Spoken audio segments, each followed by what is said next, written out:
Hey, what's up, what's up, what's up? How you doing? How you been?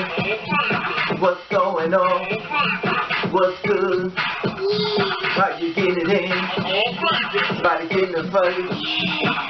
What's going on? What's going on, people? It is a day of another day of another day that we call Sunday in Ribbon. So what's going on, people?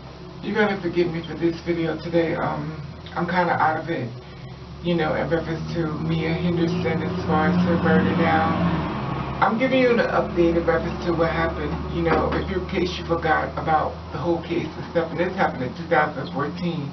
Now, Mia Henderson was only 26 years old, and allegedly she was killed by a guy named Shawn Oliver, which is 46 years old. And basically, this is what happened. Check this out. Okay, this is the update on Mia Henderson, 26 years old. In case you don't remember, she's the sister of NBA star Reggie Bullock, was found dead in Baltimore on a Wednesday. You know, and basically, let me just see. She was found dead around 6 a.m. on a Wednesday in the alleyway on Garrison Boulevard. And basically the case went to order and stuff, and this is what happened as far as the proceeding of what happened as far as, you know, an eviction, that they found the guy. And the suspect was, you know, as far as her murder and stuff, and Shawn Oliver was 46 years old. And basically he was acquitted of all charges on January the 12th in the murder of Mia Henderson that took place in 2014. Oliver was arrested in August 2015 after the police discovered a DNA evidence on Henderson's fingernails that matched Oliver's. He had been charged with first-degree murder as well as second-degree murder in the first-degree assault.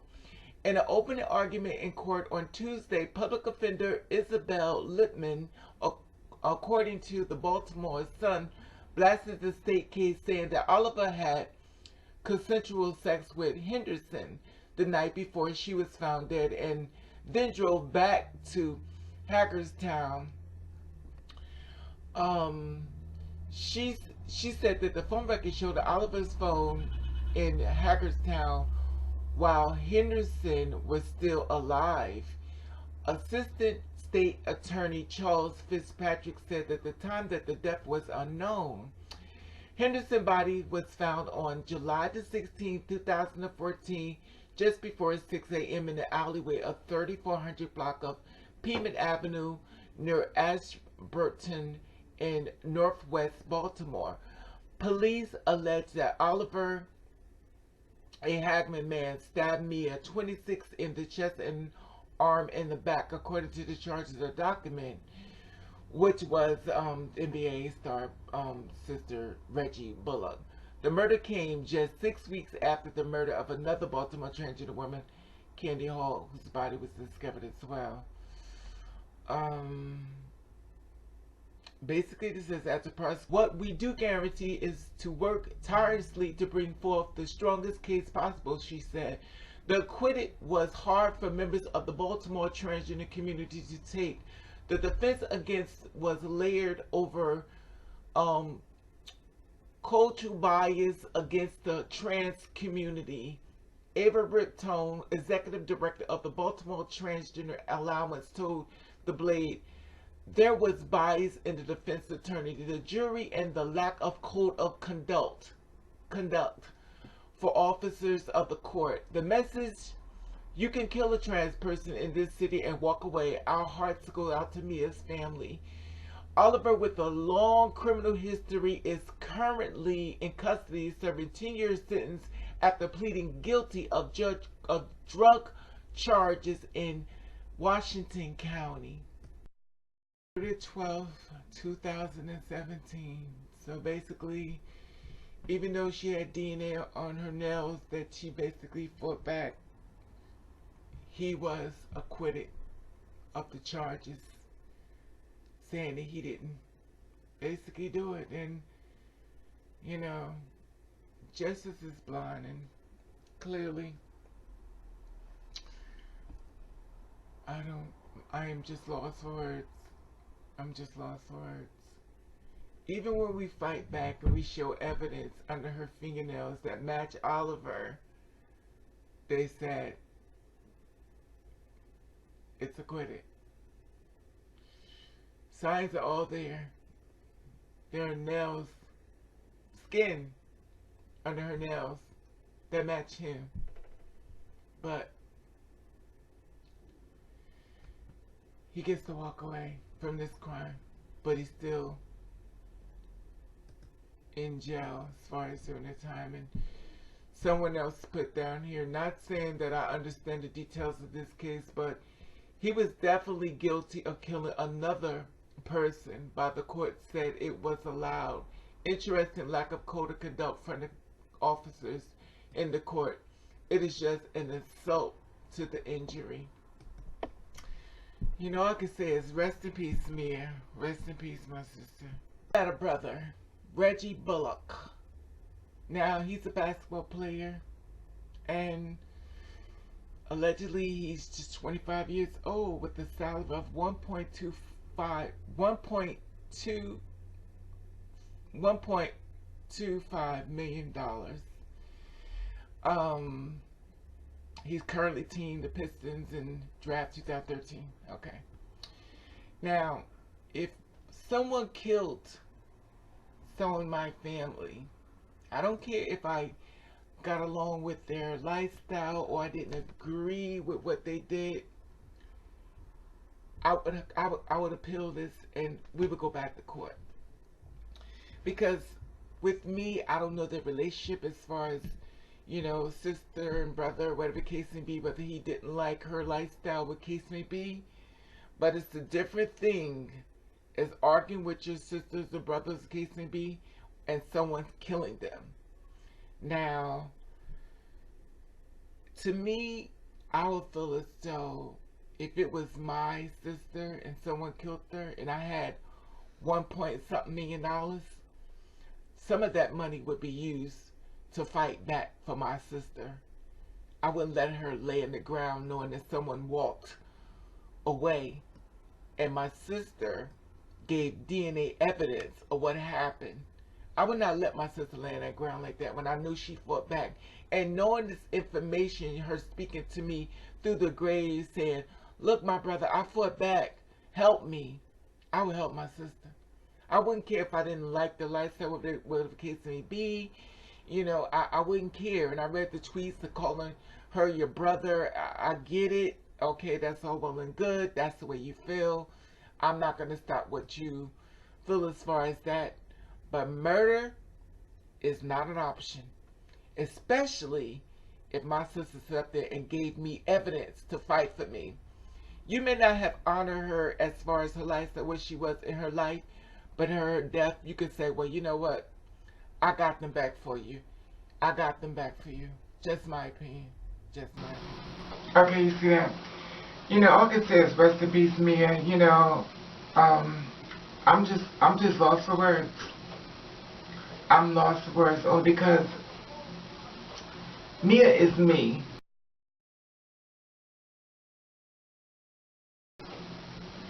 Not as far as, when I say that, because every girl has a different story, but she is me as far as the fighting turn. Now, everyone's in this, well, listen, everyone's in the struggle in my mind, trying to survive the best way they can due to the fact that where the economy is right about now.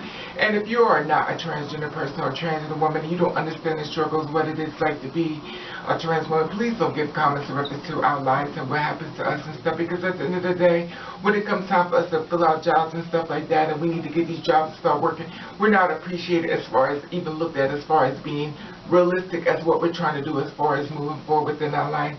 And if you're the kind of person who sit up and say, well, you know, you girls need to be much more careful and stuff like that. There is no rule as being careful when it comes to the world we live in today. Because this issue is not even just a transgender issue. This is a human issue. There are people that are being murdered every single day. So my whole thing is that when it comes down to her, as far as her fighting back, as far as her leaving DNA inside of her nails, showing you proof. I fought back, and y'all to dismiss it like it was said in the story I read. It's just a slap in the face, you know, and it's horrible, you know. And like I said before, you know, the brother basically, you know, you played for the Pistons basketball, and you know, my whole thing is this: is that, you know, if that was my sister, and I understand maybe he doesn't agree with it because he made the statement read to her, he calling her his brother.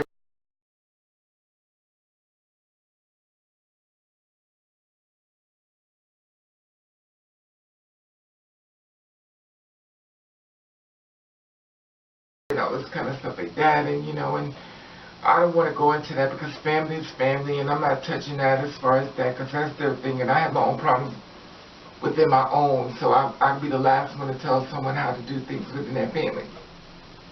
However, I may not get along with people in my family, but if I had $1.252 to $1.252 million, let me tell you something. My family wouldn't go down like that. It wouldn't go down like that. You know, I would basically fight back. I would have to. I would have to. You know, the thing about it is that from what I read, it's like he's like had the only sibling that was her. You know, and she was murdered and stuff, and I saw them fix it, put Mia on there and stuff like that, and changing and stuff, but you know, it's horrific and stuff. And basically those same people that you were congratulating as far as a speedy arrest, you need to call them a meet with them, or call your attorney or something. You need to go after them. Somebody's not doing their homework. Somebody is not doing right here. Please don't diss a girl down the vein like this. You know, and your name is attached to it as well, because you're known as her brother. You know, and basically, just my opinion, I will fight back, but, you know, I'll file appeal, we'll be going back to court, I don't even care. But if I go along with someone or not, you're not going to let it go down like that. And like I said before, when you have civil rivalry, y'all get to arguing and stuff like that, but it's a difference when it's someone murdered. Fighting someone, fist fighting, or acting crazy inside the house is totally different when someone else decides to kill one of you. The whole dimension has just changed. It just changed and stuff. But anyway, this is my opinion. Anyway, like I said before, I'm a little overwhelmed with this video and stuff, and I'm very drained because I'm upset, and you know, and I'm tired of it, you know, as well. And for the girl who said to me, and I'm not gonna put your name out there, but I'm gonna tell you this. Don't tell me all I do is report transgender murders, because, you know, this is the thing that makes me a little upset. And I don't even want to put this up, but you know what, like I said before, I'm a little over it. If you don't look at the contents of the stuff that I have put up there, it is not just a transgender issue. It is not just a murder. I celebrate, I do everything you point A to B. You know, and this is what makes me so mad. And I try to stay neutral, and I try to, you know, deal with you through my heart of love and understand. But, you know, at some point, the stick is breaking. It's breaking. And if this is the way you feel that's all to do, please unsubscribe. Don't watch it. Don't watch it. Don't watch it. Because that's not all I do. But that's all you see, and you only see the darkness of what I do. Then clearly you shouldn't be on this page. You shouldn't. You shouldn't. Because like I said before, I'm over it. I'm over it. I'm really over it. And here it is, we're being murdered, stuff like that, and you feel as though that, you know, but I love you. Don't put I love you at the end of any goddamn thing. Anyway, let me go, because I'm doing my best right here to hold it in, and I'm going to hold it in, and I'm going to let you know. Like I said before, I just wanted to give you the updated reference to Mia Henderson's death as far as what actually happened and stuff. And, you know, I just want to let you know that I love you, for those who understand my journey as far as what I'm trying to do as far as get a wellness out there. And for those who don't, I'm not in the business of trying to convince you of nothing. If that's where you at in your life, then you need to stay there. Anyway, that being said, I just want to thank you for watching. Catch the rain.